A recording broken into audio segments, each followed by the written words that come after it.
Pemirsa, truk tangki BBM Pertamina terbakar di kilometer 207 Tol Cisumdawu, Sumedang, Jawa Barat.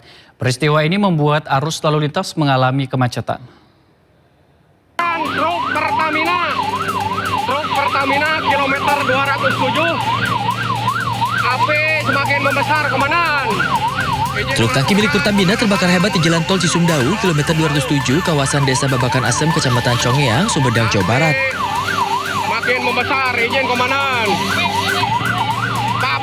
Truk dengan kapasitas 24.000 liter BBM ini terbakar tepat di jalur kontraflow arah Bandung menuju Cirebon. Diduga kebakaran berasal dari gesekan akibat rem belakang yang menimbulkan percikan api dan merambat ke tangki. Sopir truk sempat berupaya memadamkan api dengan menggunakan apar, namun api cepat membesar hingga sulit dipadamkan. Izin Pak Yudi, hati-hati Pak Yudi. Semangat Pak Yudi. Petugas damkar gabungan Sumedang dan Majalengka akhirnya dikerahkan ke lokasi untuk memadamkan api. Selama kurang lebih 3 jam, petugas berjibaku memadamkan api. Tidak ada korban jiwa dalam peristiwa ini. Kerugian ditaksir mencapai 3,2 miliar rupiah. Peristiwa ini pun sempat membuat arus lalu lintas di lokasi mengalami kemacetan. Dari Sumedang, Jawa Barat, Beben HVA, iNews melaporkan. Pemirsa, sebuah kapal motor serat penumpang alami kebocoran saat dalam perjalanan ke Pulau Tidung, Kepulauan Seribu. Penumpang sempat panik, namun seluruhnya berhasil dievakuasi. Jangan panik, Bu. Kepanikan melanda penumpang kapal motor Dwi Putri tujuan Kepulauan Seribu yang mengalami kebocoran di bagian bawah kapal. Para penumpang menggunakan jaket pelampung yang sudah disiapkan lantaran khawatir kapal karam. Kebocoran terjadi saat kapal dalam perjalanan dari Pelabuhan Rasabawan Tangerang menuju Pulau Tidung. Petugas damkar, kepolisian dan Satpol PP Kepulauan Seribu mendatangi lokasi dan mengevakuasi 35 penumpang menggunakan kapal lain dan dibawa ke pelabuhan terdekat. Petugas juga menyedot air yang sudah memasuki lambung kapal dengan 2 alat pompa agar kapal tidak tenggelam. Lalu kami beserta Polsek Kepulauan Seribu Selatan dan Satpol PP Kelurahan Pulau Pari meluncur ke TKP menggunakan 1 unit kapal Satria Biru 08 untuk melaksanakan evakuasi dan melakukan penyedotan air di badan kapal. Jumlah penumpang 35 orang berhasil dievakuasi menuju Pelabuhan Rasaban dan tidak ada korban jiwa. Seluruh penumpang selamat dalam insiden ini, sementara kapal motor Dwi Putri yang bocor ditarik oleh petugas ke Pulau Tidung. Dari Jakarta, Sofyan Firdaus, iNews melaporkan. Viral, sebuah truk menabrak palang pintu perlintasan kereta api hingga palang rusak di Bandung, Jawa Barat. Supir truk kemudian ditangkap untuk mempertanggungjawabkan perbuatannya. Inilah detik-detik truk box menabrak pintu perlintasan kereta api yang hendak menutup jalur rel di perlintasan Cimindi, Kota Bandung, Jawa Barat. Akibatnya pemirsa, palang pintu rusak gara-gara supir truk tidak sabar ingin melintas. Padahal kereta sebentar lagi lewat. Usai kejadian ini, petugas kemudian menangkap supir truk dan akan dijatuhi sanksi yang berlaku. Sementara itu, penyikapi banyaknya peristiwa serupa, PT Kereta Api Indonesia meminta masyarakat lebih bersabar dan berhati-hati demi keselamatan bersama.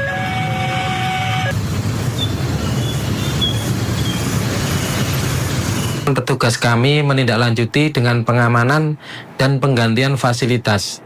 Kejadian ini tidak mengganggu perjalanan kereta api. Kami ingatkan, palang pintu hanyalah alat bantu pengamanan. Kami menghimbau masyarakat agar tetap berhati-hati, patuhi aturan, berhenti, tengok kanan kiri, dan pastikan aman sebelum melintas di perlintasan sebidang. Pemirsa, marah sama tetangga malah dilampiaskan pada warga lain yang hendak pergi ke masjid. Seorang emak-emak nekat menyiramkan air sisa pembersihan kotoran anjingnya di kawasan Pasar Kamis, Kabupaten Tangerang, Banten. Bukannya meminta maaf, pelaku malah melaporkan warga dengan alasan jadi korban kekerasan.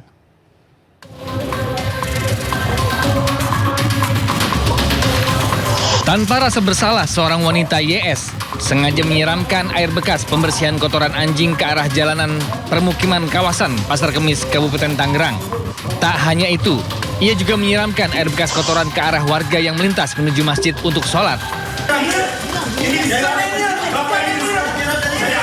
Akibat emosi yang memuncak, warga menggeruduk rumah pelaku yang sudah melakukan aksinya selama 4 tahun. Bukannya meminta maaf, pelaku malah mengelak melakukan perbuatannya meski sudah beberapa kali dilakukan musyawarah. Pihak RT juga sudah mengatakan jika perbuatannya sudah mengganggu masyarakat lainnya. Hasil pemeriksaan sementara, permasalahan berawal dari konflik pelaku dengan tetangga depan rumahnya. Pelaku tidak senang daun pohon mangga tetangganya mengotori halaman rumahnya. Kemarin yang nyiram dari atas dari ke bapak-bapak itu komplain dan dia nggak terima. Sebenarnya kemarin itu mau ngomong baik-baik di sini karena kurang kooperatif. Akhirnya orang sebanyak itu, warga udah ngumpul, jadi ya nggak bisa dibendung juga emosinya. Sementara itu pihak Polsek Pasar Kemis juga sudah melakukan penyelidikan kasus ini. Bahkan pelaku ternyata sudah membuat laporan pasca penggerudukan dan mengklaim telah menjadi korban tindak kekerasan. Dari Kabupaten Tangerang, Banten, Aimarani iNews melaporkan. Pemirsa, seorang wanita hamil jadi korban penganiayaan saat terjadi keributan di Jalan Pasar Baru, Tembung Percut Siaituan, Deli Serdang, Sumatera Utara. Usai aksinya viral, kedua preman kampung tersebut langsung ditangkap polisi.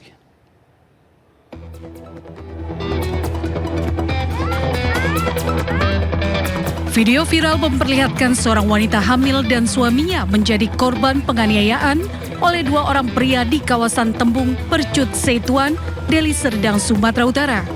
Dalam rekaman, salah satu menendang bagian perut korban, sementara pelaku lain menganiaya suaminya. Insiden terjadi saat pasangan suami istri tersebut berhenti di depan terowongan karena ada tawuran. Para pelaku kemudian memaksa para korban untuk terus berjalan dan marah karena menganggap korban menyebabkan kemacetan. Usai melakukan penganiayaan, salah satu pelaku mengambil senjata airsoft gun untuk menakut-nakuti agar korban meninggalkan lokasi kejadian. Dalam hitungan jam, pelaku berhasil ditangkap polisi. Saat diperiksa, kedua pelaku kesal karena korban merekam video. Korban, lewat, maju. Kau bikin macet aja di sini, katanya. Cuman dari si korban menyatakan, Pak, maaf Pak, saya takut maju karena posisi saya sekarang lagi hamil, kan gitu. Kemudian di situ terjadilah cekcok mulut lah antara si pelaku dan korban ini. Cekcok mulut, di situ si korban wanita itu mengeluarkan handphone. Jadi si pelaku ini merasa aware, dia karena takut diviralkan, di situ akhirnya dia melakukan penendangan, ya kan, menendang ke korban wanita. Kemudian pelaku satu lagi itu menghampiri si suami korban, yang mana ini kan korban juga, itu melakukan penganiayaan, pemukulan ke kepala si korban yang laki-laki. Polisi memastikan proses hukum terhadap kedua pelaku terus berlanjut, sementara kondisi korban wanita yang tengah hamil menjadi perhatian masyarakat. Dari Medan, Sumatera Utara, Adi Palapa Arahap, iNews melaporkan. Pemirsa, olahraga padel selain membuat tubuh bugar tapi juga bisa membuat kesal. Warga salah satu kompleks perumahan di Surabaya, Jawa Timur ini salah satunya yang mengaku terganggu dengan suara dari lapangan padel di dalam permukiman mereka.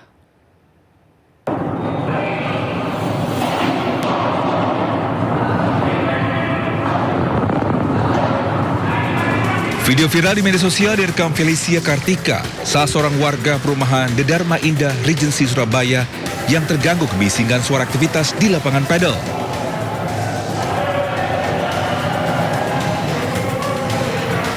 Lokasi Atlas Padel Surabaya yang berada tepat di samping rumahnya menimbulkan kebisingan yang mengganggu. Pasalnya aktivitas di lapangan padel sudah dimulai sejak pukul 6 pagi hingga 10 malam. Waktu bangun tidur pagi, itu sudah kita dibangunkan oleh suara rame, teriakan-teriakan sama pakpok itu terus dan keras sekali. Jadi kan gimana ya, orang bangun tidur kaget gitu. Saya mesti pening, sakit kepala, migrain, dan sampai 1 hari itu jadi nggak produktif lah. Keluhan dari Felicia Kartika ini langsung mendapat respon dari pengelola Atlas Padel Surabaya. Pengelola padel memasang peredam suara di lapangan 5 yang bersebelahan langsung dengan rumah warga. Ini merupakan solusi yang bisa kami lakukan untuk mengatasi kebisingan yang mungkin keluar dari activity padel ini. Memang sebelumnya dari perhitungannya itu direncanakan di tanggal 29 Mei ini selesai.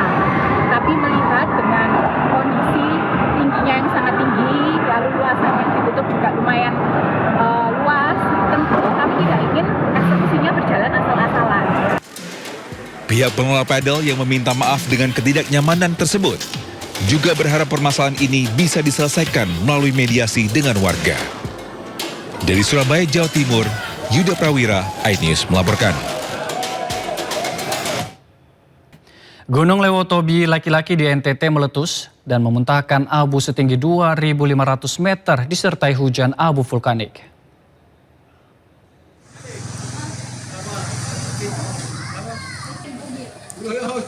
Erupsi Gunung Lewotobi laki-laki kembali terjadi pagi tadi dengan tinggi kolom abu kurang lebih 2,5 km di atas puncak. Kolom abu terpantau berwarna kelabu dengan intensitas tebal. Letusan ini disertai hujan abu vulkanik. Erupsi ini terekam di seismogram dengan amplitudo maksimum 14,8 mm dan durasi 3 menit 35 detik. Menurut petugas pos pengamanan Gunung Lewotobi laki-laki, status aktivitas gunung api tersebut kini berada pada level 3 atau siaga. Petugas menghimbau masyarakat sekitar Gunung Lewotobi laki-laki agar tidak beraktivitas dalam radius 5 km dari pusat erupsi. Warga juga diimbau memakai masker untuk hindari bahaya abu vulkanik.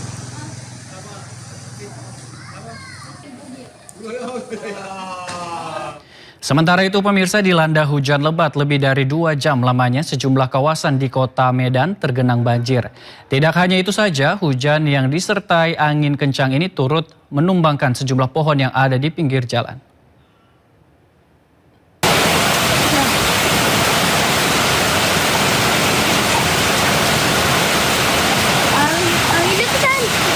Hujan lebat disertai angin kencang menerjang sejumlah kawasan di kota Medan, Sumatera Utara, Kamis malam.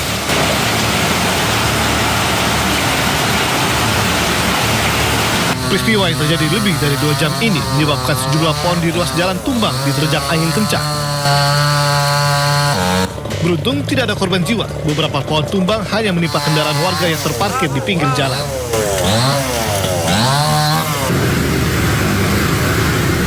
Hujan yang lebat mengakibatkan banjir setinggi setengah meter, merendam jalan protokol dan permukiman warga. Bisa dibilang rawan banjir juga. Kalau hujan deras habis itu lama, bisa langsung naik airnya, langsung banjir. Warga diimbau untuk tetap waspada cuaca ekstrim dan potensi banjir. Dari Medan, Sumatera Utara, Muhammad Alfi, iNews melaporkan.